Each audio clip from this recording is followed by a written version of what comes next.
So, like, I don't know if you get this, but for me, when I'm sleeping, right before I go to sleep, I close my eyes, right? Like those 15 minutes or so before you actually fall asleep. And I can see things. I have a very, very, very, very, very, very, very, very, very, hello, let's stop saying very, vivid imagination. And I actually see things when I close my eyes. I start to see dreams without actually dreaming. I'm completely conscious. But in that state that I have, I get a lot of thoughts. And recently it's actually been really bad. I'm low-key having a little bit of insomnia and losing time. I this like whole past week I've been in bed and trying to sleep and a whole hour goes by, but it feels like 15 minutes and I'm actually kind of a little worried. But it's okay. It's all right. It's normal. So that's where all these thoughts come from. This is actually my dream journal. So I've been trying to journal my dreams because, first of all, whack dreams because of the imagination. I have insane. I think I could make a movie out of every dream that I have every night. But I'm doing it because, first of all, it's cool to look back on and see like, oh, June 1st, I had this crazy dream about trolls in a fairy castle, and it had this crazy plot, blah, blah, blah, blah. But,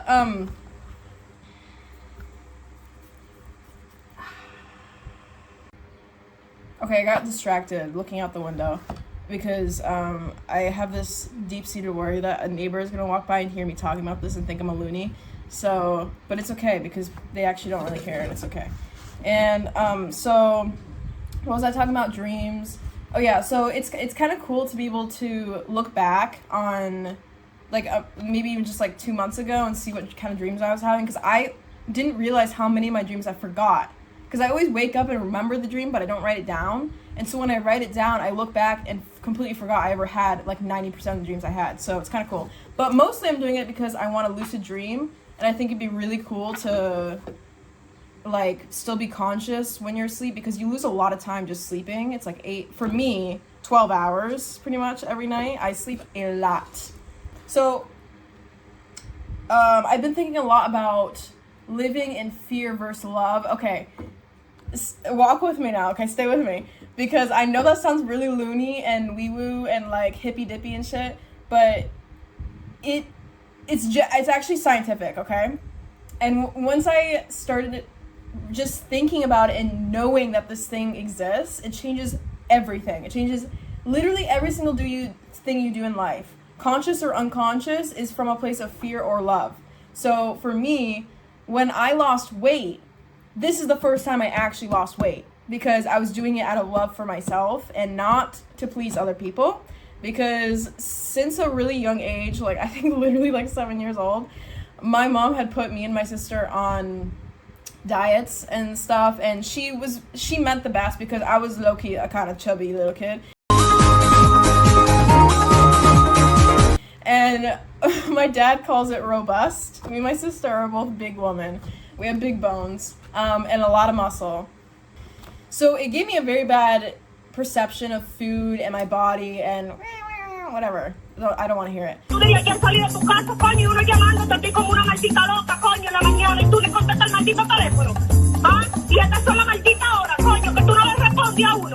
And so I realized that I needed to make a change. And it just so happens that around that time of my life, I was discovering this, all this soft, mushy stuff about loving yourself, whatever. And so yeah, living out of fear or love. I've also been going through this thing of clothes not fitting me. I'm in that weird stage. If anybody's lost weight, they know what I mean by this. Is when you've lost enough weight where your clothes don't fit right anymore, but you haven't lost enough to actually go buy new clothes for yourself. So like bras are really bad for me right now. Pants. And so as I was losing weight, my leggings, I was actually on a run the other day and my leggings were falling down. I was literally, this run was trying to pants me, guys. I had to keep like hiking them up as I was running.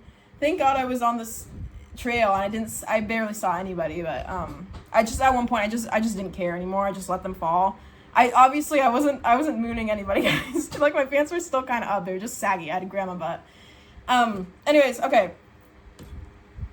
Apple break. Okay. Oh yeah, so deodorant is also, are you putting on deodorant every morning out of fear or love? Like, are you afraid that people will judge you if you're stinky? Or do you do it out of love for yourself? How would you do that out of love for yourself, actually? So that you don't smell it. And so you feel good about yourself and you don't feel like you're dirty or whatever. Because I know, like, when I smell bad, I feel dirty, even if I'm not dirty. Yeah, I think, honestly, personally, I think for me, putting on deodorant in the morning and, like, brushing my teeth and stuff is both a fear and a love thing. Because I think I really do not like the feeling of not having deodorant on and, like, sweating and, like, you know, it's just not a good feeling because it's something you've been used to your whole life. But also, I don't want to stink and I don't want to smell myself and I don't want other people to smell me. So, yeah. I think some things can be both. Also, how about I don't chew with my mouth open? I'm gonna be disgusting. Breaking up with someone, too, is a fear or a love thing because you might be afraid of spending your whole life with this person and wasting your life, or you might be doing it out of love for yourself. And see, this is a really cool thing about it, is you can have a reason for doing something, and it could be fear or love, right? Like, your reason for breaking up with somebody is, oh, I don't want to be with this person anymore. But the actual hidden reason behind that might be, oh, I love myself so much that I don't want to keep myself around this person or be in their bad energy or whatever you want to call it. Or it could be, I'm afraid that I'm going to be around this person. So it's just like a feeling rather than a reason, you know what I mean?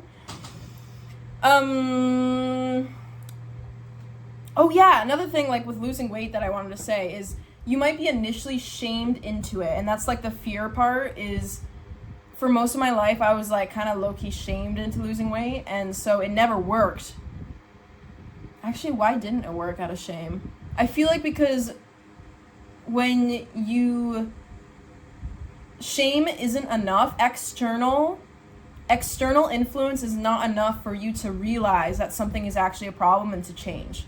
It has to be an internal reflection of there's a problem and I need to fix it, and that comes from love. Like, in order for you to internally reflect and feel like, oh yeah, like, that is a problem, it comes from a place of love, I feel like. I've never, like, internally reflected. Yeah, and actually done something, and it came from a place of fear. Like, if I just interacted with somebody and I was like, why did I say that? That was so stupid. Why did I say something else? I don't change the next time, and it's because it was out of fear. Like, I was, like, putting myself down. I don't know. I don't know the reason behind that. I wish I had some philosophical thing to say, but I don't. That's just an observation. Okay. And there's definitely a switch that happens, too. Once you realize this mindset, and you can know about the mindset, but it's once you start actually implementing it and, like, consciously thinking about it, which is so hard for us humans, to consciously think about things and not be on autopilot, because 99% of your life is just autopilot. Like, when you get up in the morning and you take your morning dump, you pinch a loaf, you take a piss, and then you brush your teeth, wash your hands, whatever, that's all on autopilot. Yeah, okay. Also, not taking things personal.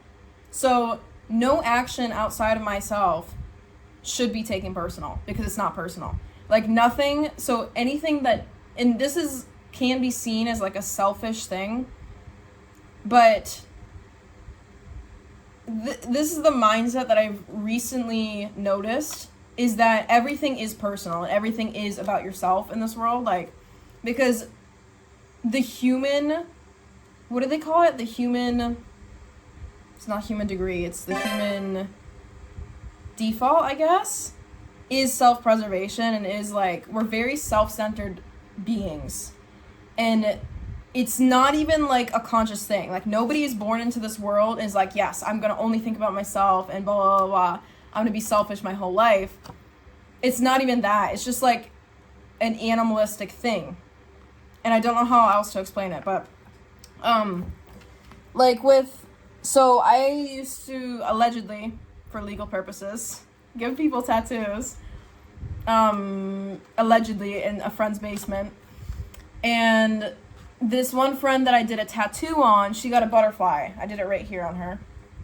And she, like 2 years later or something, it was botched as hell. It was so bad. Because it was my first tattoo, and she was willing to be my guinea pig. And it was a great time. We had a party. In exchange, I got, allegedly, a belly piercing, and for doing it on a different friend. I did like 12 of these tattoos on different people or something. And just 2 years later, after it had all healed up, obviously, she went and got it retouched and like tattooed over by a professional in a real shop. And she had come to me, we were hanging out, and she told me about it. And she was worried that I was going to take it personal and be like mad that somebody had tattooed over my work, which is crazy to me because it's like, why would I take that personally? Because it's external of me and it made her happy, so like, why do I care? And there is definitely a line here, right? Because you can't just say like, nothing outside of me affects me, because there's family and friends that you care about and things that you care about deeply that are outside of yourself. But it's important not to make it part of your identity, is what I'm learning. Is like, you can't let it affect who you are. Damn, that was philosophical. Okay. Also, if you're gonna do something, do it right. That's something that's been my goal for the past 3 months or something. It's like, anytime I do something, whether it's like a chore and it's just sweeping or doing something really mundane, I do it all the way with all my effort, and I don't half-ass. Like, even if it's just sweeping the floor. Because sometimes you're like sweeping the floor or vacuuming and you see a little dust bunny in the corner, but it's like the vacuum doesn't fit there right, and so it's like, okay, I can either just pretend I didn't see it, or I can go to the extra work of getting that little like attachment out and getting the corner. That's been my goal the past couple months, is getting that extra dust bunny in the corner. And it goes like to a bunch of things too. It goes to like, when you're in the gym and you're working out, if you have a goal of, I'm gonna go on the stair climber for 35 minutes or whatever, you hit the 35 minutes and you don't give up before then. And what I've realized, the result of this is that I trust myself a lot more now, because I will follow my word.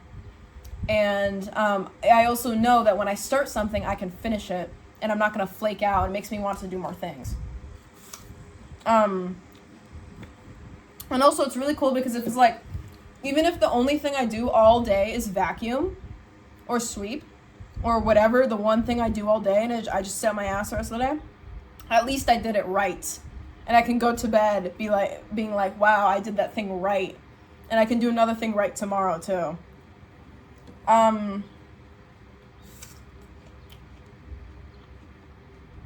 Oh yeah. So this is also another thing, is I've been getting stuck in loops of fixation my entire life. So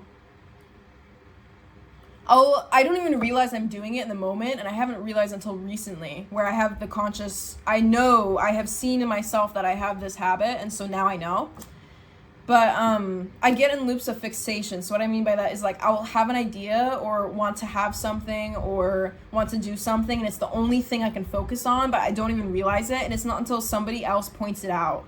So I was trying to get a new car like 2 weeks ago, and I was just looking for any car. I wanted a manual, and I wanted something older, because I really don't like any car beyond like 2015. I'm not a fan of. I just don't like how they look. I don't like the big screens in the cars. I don't like the buttons. I don't like how everything is like not tactile anymore. So there's no buttons that click. There's no I don't know. You guys know what I mean. It's just too smooth. I feel like driving should be an experience and something that you just don't do on autopilot. Like, I don't want my life to be just an autopilot experience, NPC walking around, you know what I mean? Okay. Yeah, so 2 weeks ago, I was looking for cars, and I saw this car. I pretty much exclusively only like Toyota. You can argue me in the comments. Yeah, let's talk about it. But Toyota or Honda are like the only acceptable brands to me. So, I was looking for a Toyota. Manual would have been nice, and an older car. I saw this one car. It's called a Corolla Cross. It was like a 2022, which is pretty new, but hey, I'm open to it. And it was this really pretty, it's called Cypress Green. Okay, I saw this car, and I was completely in love. It was the only car that I saw. For the next 3 days, I was literally looking up, I was looking up like 2022, a Toyota Corolla Cross, LE, in Cypress Green, like all these like very specific things. And it wasn't until my dad pointed it out, and he was like, hey, I go through these fixations too, you need to watch out for that. This Corolla thing, like, you're gonna miss good deals by fixating on this one car. And he was very right. And that's the thing, like, fixating on one thing for any period of time is a mistake.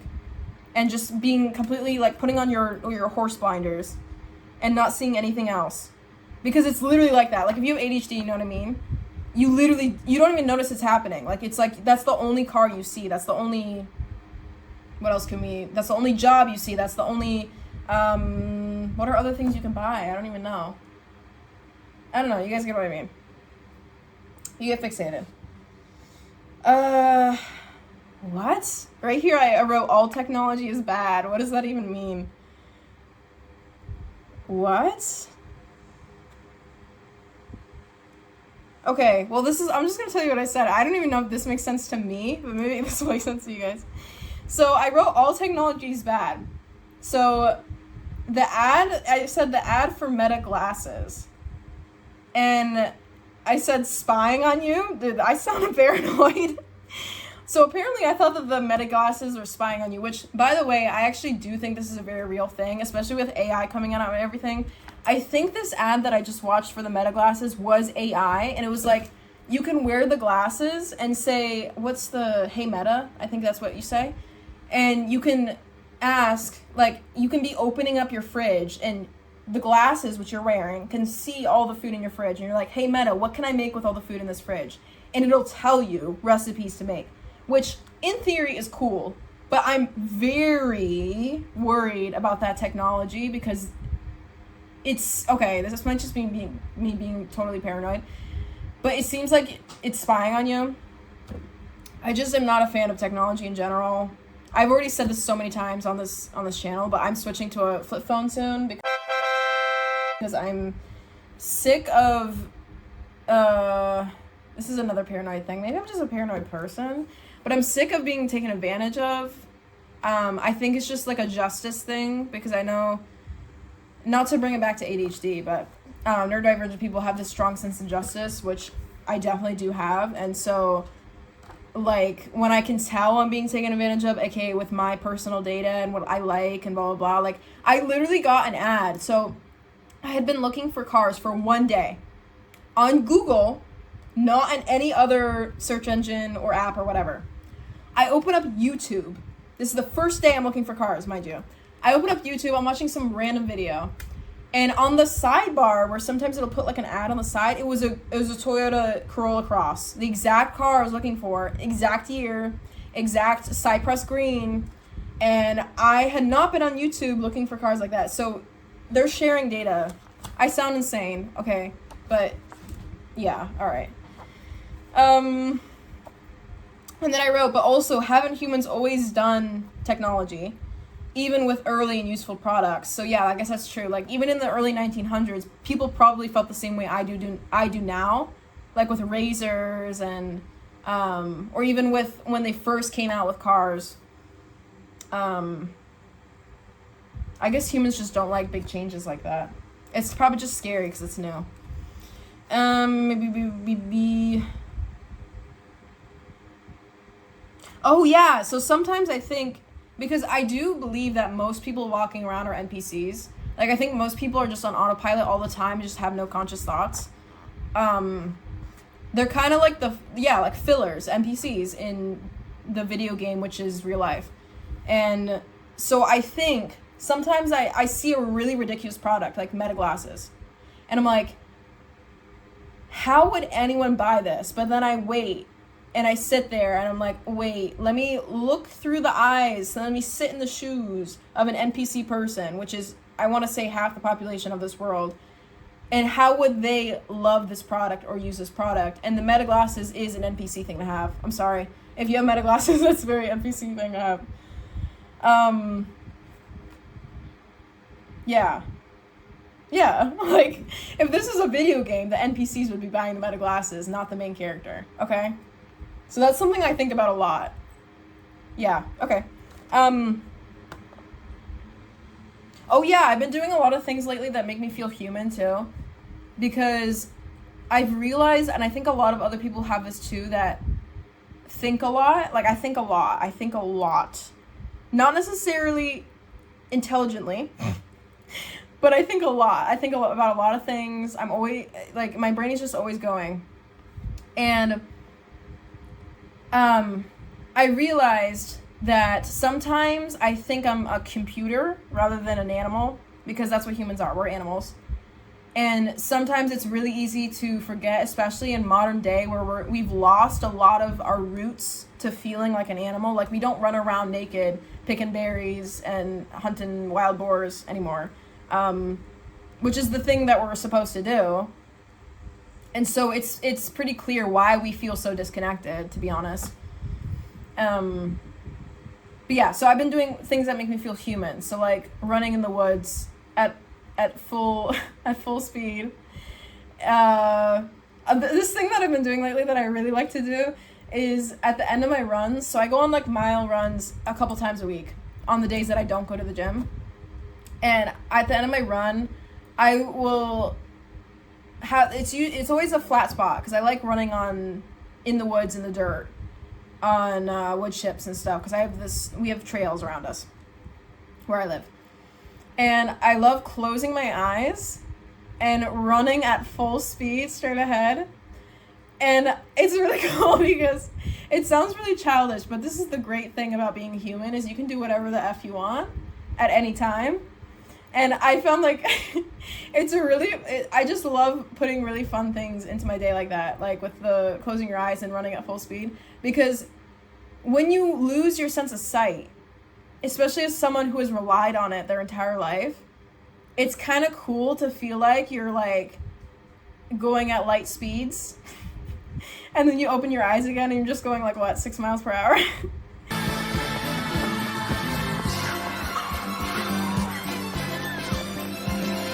But yeah, it's pretty fun. Yeah, so doing things without distracting myself too. So, like, just sitting outside and drinking a tea and just, like, sitting there for 30 minutes. Because I kind of forgot that you can do that. You can just not be entertained for a couple minutes. And that's pretty fun because you think about a lot of things that you wouldn't normally think about. And yeah. And I've also been grocery shopping. So this is so most of these things are things I've always done, right? But it's just changing my perspective on it that makes it really fun. So, like, grocery shopping, it's just it can be an enjoyable experience to walk around and see other humans that you don't know, but they're doing the same thing you're doing. They're just buying sustenance. They're trading in their freedom bucks for some food. Also taking really long walks and not bringing my phone or anything. I've been going out with my dog a lot. Like, we just go on random adventures. 2 days ago, I went out with my dog, Pepper.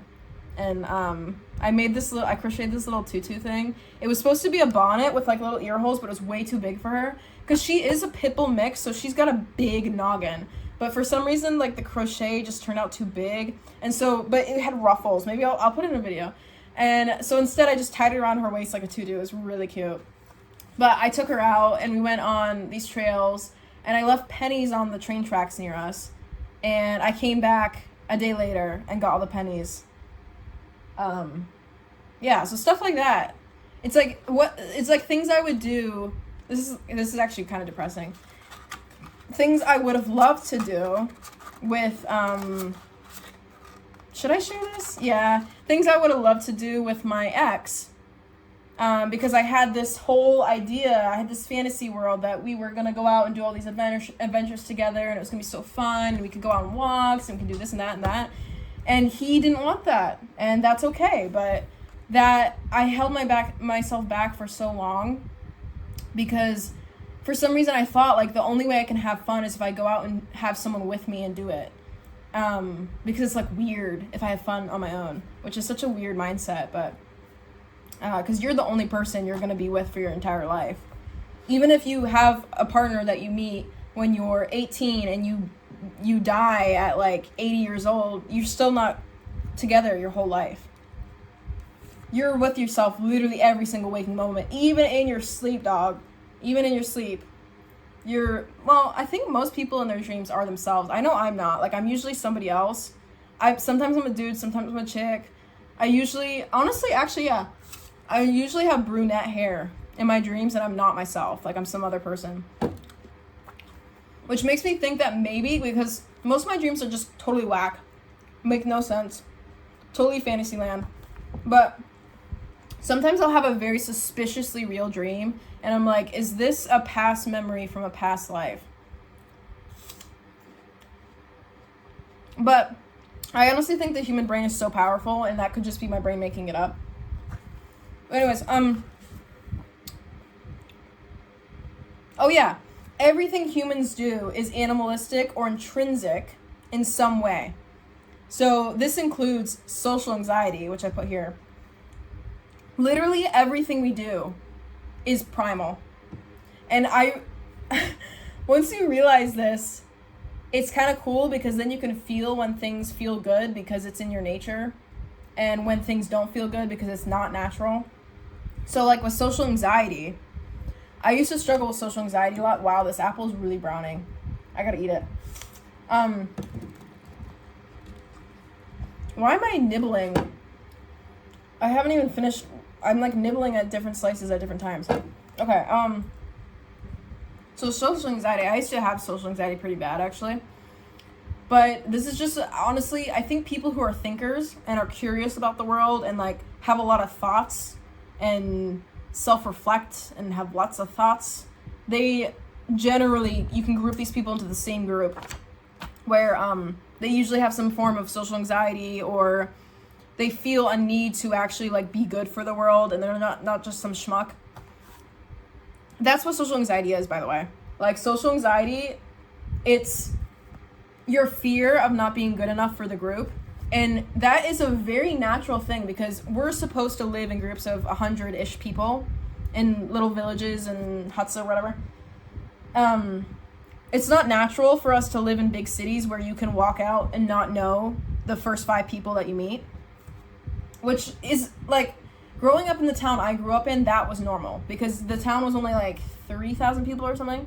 So it was very normal. Every time you went out to go see, you would see someone that you know. And whether it's like, you don't know them, but they know your grandpa or something like that, there's some kind of connection there. That's normal. And so that makes sense when we think about social anxiety. Why you would have anxiety? Because you're trying to fit into the group. Because if you didn't, it was very, very bad for you if people didn't like you and you were living in such close-knit, tight quarters with people. And I'm sweating and, like, the ink is rubbing off on my arm.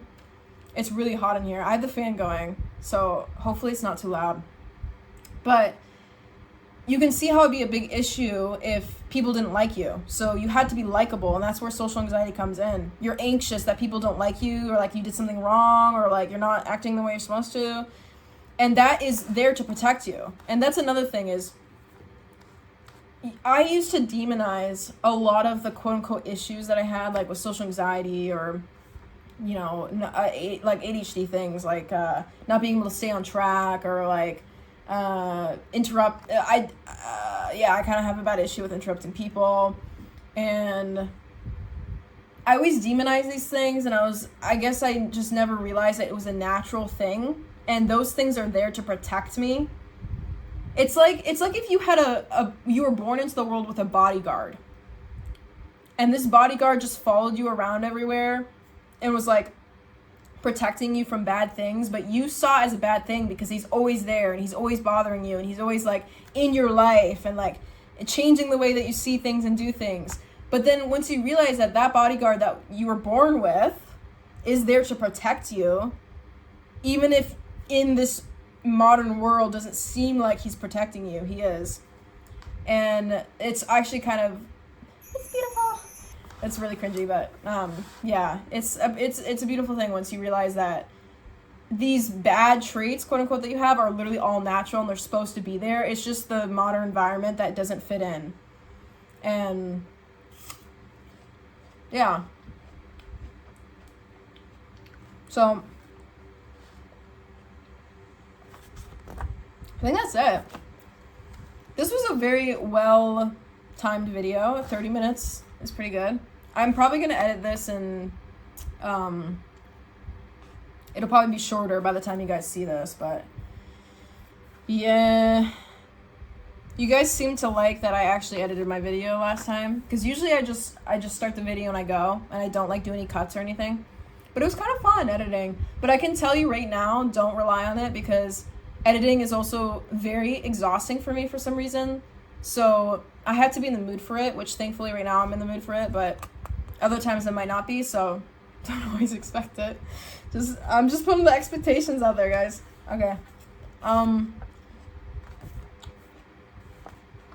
Okay, yeah, that's it. See you guys next time. Or not.